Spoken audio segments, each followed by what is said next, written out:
안녕하십니까. 평생무료 주식 투자 카페에서 전해드리는 다음 주죠. 다음 주 테마 보고서 관련돼서 언급을 해드리려 또 마이크를 잡았습니다. 시장이 지난주는 일단 폭락이 어느 정도 좀 마무리가 되면서 기술적 반등이 좀 나오고 있는 흐름이 나타나고 있는데요. 쉽게 그 반등이 얼마만큼 추가적으로 이어질 수 있을지는 시장을 보면서 좀 설명을 해 드려야 될 것 같습니다. 하지만 아직까지 추가적인 상승은 좀 가능하다라고 좀 보고 있고요. 하지만 이 V자 반등보다는 다시 어느 정도 바닥을 추스리는 시점에서 뭐 단기 조정이 나오면서 뭐 쌍바닥 흐름, 삼중바닥 흐름 그런 흐름들이 나와야 신뢰도는 더 높다라고 볼 수 있기 때문에 언제든지 시장에서 혹시라도 시장이 좀 움찔거리거나 뭐 다시 또 추가적인 하락이 나오면 현금을 어느 정도 만들어주는 전략을 언제 어디서나 좀 가용을 할 수 있게끔 준비를 해 두시면서 대응을 하시면 좋을 것 같습니다. 그럼 본격적으로 다음 주 또 어떠한 업종들이 올라갈지를 한번 찾아보는 시간을 가져보도록 하겠습니다. 지난주에 그 이슈들을 좀 얘기를 해드리면 뭐 가장 큰 부분이 이제 무역 협상 관련된 부분입니다. 8월 말에 이제 미중 무역 협상이 다시 좀 진전이 되고 있는 부분이 나타나고 있는데 이게 이제 과연 해결이 될 것이냐 트럼프 대통령이 말했죠. 이게 단기적으로 해결하기보다는 내년까지 그 길게 끌 수도 있을 것이다. 뭐 이런 얘기가 나왔습니다. 그래서 갈등이 심화가 되고 있는 가운데 또 하웨이에 대한 거래를 중단하겠다라는 또 이야기를 트럼프 대통령이 하면서 또 어떻게 보면 잘 또 풀어지려고 하는 그런 부분에 또 압박을 가하는 그런 모습들을 취했다라고 좀 보고 있고요. 중국도 환율에 대한 부분을 상당히 좀 신경 쓰면서 자체적으로 미국이 눈치를 주고 있긴 하지만 환율에 개입을 하는 모습이 나타나고 있는 것 같습니다.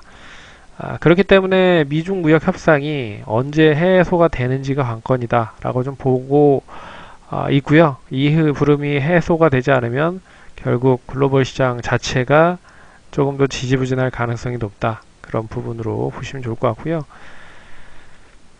이제 우리나라 쪽으로 보면 이제 일본 무역 규제가 더해지면서 어떻게 보면 우리나라 시장이 다른 여타 아시아 시장, 글로벌 시장보다는 많이 하락을 했다라고 좀 보고 있습니다. 하지만 지난주에 수출을 한 건 정도가 이제 진행이 됐죠.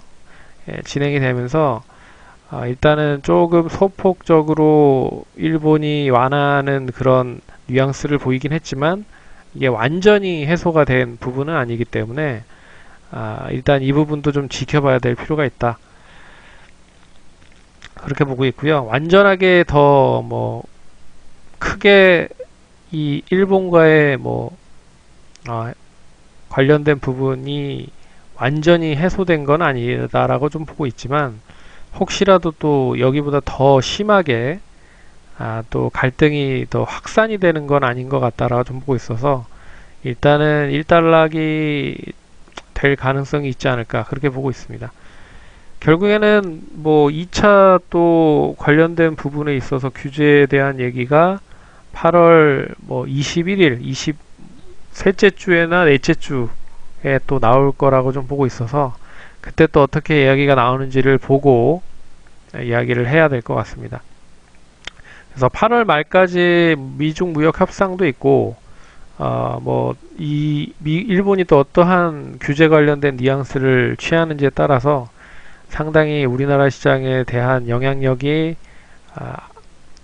커질 수 있을 것이다 라고 보고 있지만 그래도 시장이 반등이 나오면서 시장 1% 올라갈 때 어떻게 보면 10% 이상 올라가는 종목들을 매수를 하면 되는 그런 간단한 논리에 좀 놓여져 있지만 이 10% 올라갈 수 있는 종목을 잡아야 될 거라고 좀 보고 있어서 반등이 조금이라도 나왔을 때 좀 크게 올라가는 종목들을 잘 잡기 위해서 오늘도 이 시간을 좀 가져봤습니다. 그래서 지난주에 어떤 업종들이 올라갔는지는 참고를 하시면 좋을 것 같고요. 지난주에 상승률 상위 종목들은 뭐 대충 이런 종목들이 많이 올라갔다, 이 부분은 참고를 하시면 될 것 같습니다. 그리고 이제 이거보다는 이제 이게 저 중요한 거죠. 이번 주에 어떠한 종목들이 움직일 수 있는지에 대한 부분이 중요한데, 일단 다른 거 다 제껴두고요. 이미 다 많이 설명을 해드렸기 때문에 일본 대체 관련된 부분에 있어서 설명을 좀 해드리도록 하겠습니다. 지난주에 간단하게 설명을 해드렸지만 다시 한번 설명을 좀 해드리는 시간을 가져보도록 할게요. 그래서 일본 대체 기업들이 상승을 할 수 있는 요인은 시장이 일단 나빠야 됩니다. 왜 그러냐면 시장이 나빠야 그 관련된 수급들이 단기적으로 몰릴 수 있는 쪽으로 집중이 될 수밖에 없기 때문에, 그렇다라고 하면은 지금 일본에 대한 불매 운동이 계속 거세게 이어지고 있다라는 부분에 있어서 8월 말까지는 어떻게 될지 모르겠지만 일단은 모멘텀이 만들어지고 유지가 되고 있는 점이 이어진다는 거죠. 그래서 일단 시장이 좀 지지부진하면 대래 일본 대체 기업이 강할 거다. 하지만 시장이 반등이 좀 나오면 일본 대체 기업들의 종목들은 차별화되는 흐름들을 보일 거다. 그래서 시장이 나빴을 때 올라가는 종목이 한 20개 정도라고 하면 반등이 됐을 때 일본 대체 기업들은 한 5개 정도밖에 올라가지 못할 것이다. 그래서 시장이 어떻게 움직이는지에 따라서 이 대체 기업들에 대한 방향은 아래 위로 흔들어질 것이다 라고 좀 보고 있습니다. 그래서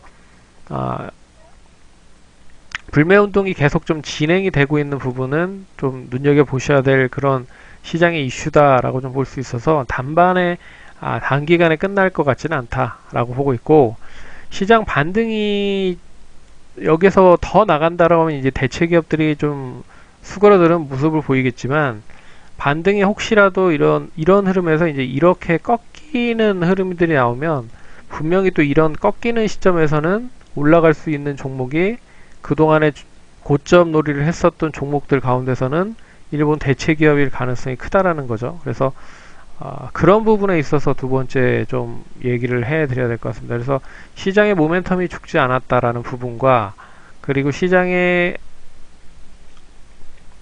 흐름 안에서 이 일본 관련된 불매 운동에 대한 이슈가 아직 꺼지지 않았다라는 부분, 이런 부분으로 좀 보시면 좋을 것 같고, 세 번째는 잘 아시다시피 이제 대체를 육성 관련된 부분이죠. 대체 기업에 대한 육성. 결국 우리나라 쪽에 이 일본에 대한 영향력을 상당 부분 많이 줄이기 위해서 관련된 그 사업들을 정부에서 상당히 많이 지원을 한다라는 부분도 있기 때문에, 그렇다라고 하면 이 정부 육성 정책도 연결이 될 수 있는 부분들이 이어질 수 있다라는 부분에서 세 가지 정도로 좀 보시면 이 대체 기업 종목들이 쉽게 끝날 것 같지는 않고 좀 더 이어질 수 있을 것이다라고 보고 있습니다. 그래서 자동차나 기타 전자, 그리고 탄소 섬유, 생활용품, 음식료 등등등이 있고요. 참고를 하시면 좋을 것 같고, 여기에서 여기 이 5개 업종에 포함되어 있지는 않지만 남북경협 관련된 부분도 지난주에 2주 안에 협상을 좀 진행을 할 수 있을 것이다 라고 해서 폼페이오 장관이 얘기를 했다라는 부분 염두를 해두시면 좋을 것 같고요. 그리고 또 중국이 히토류 관련돼서 또 건들기 시작을 했죠. 히토류 관련된 부분을 건들기 시작을 했기 때문에 히토류 관련된 종목들이 또 상당히 좀 많이 올라가는 모습들을 보였습니다. 그래서 그런 쪽도 차별적인 부분으로 보시면 좋을 것 같다, 그렇게 좀 말씀을 드리겠습니다. 그럼 다음 주도 성공 투자하시고 화이팅 하시기 바라겠습니다. 감사합니다.